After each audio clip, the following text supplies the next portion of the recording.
Stadion Matoanging, yang ditumbuhi rumput liar terekam menggunakan kamera drone Tribun Timur di Jalan Cendrawasih, Makassar, Rabu, tanggal 1 Februari tahun 2023. Pemerintah Provinsi Sulawesi Selatan, Sulsel, kembali menegaskan akan melanjutkan proyek pembangunan Stadion Matoanging. Proyek tersebut bahkan masuk dalam salah satu proyek prioritas tahun ini. Hal ini ditegaskan Kepala Badan Perencanaan Pembangunan, Penelitian dan Pengembangan Daerah Sulsel, Andi Darmawan Bintang.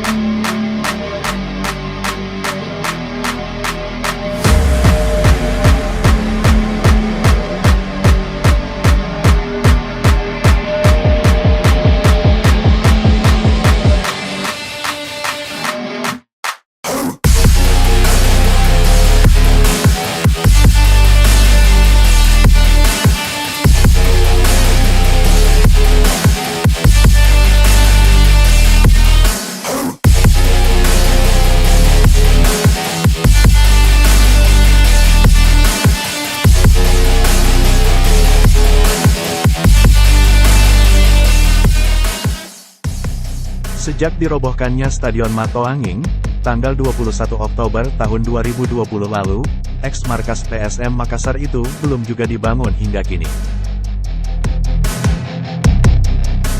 Untuk 2023 sendiri, anggaran Stadion Matoanging sebanyak 60 miliar rupiah. Harapannya tentu anggaran itu bisa terserap dan pembangunan bisa berjalan.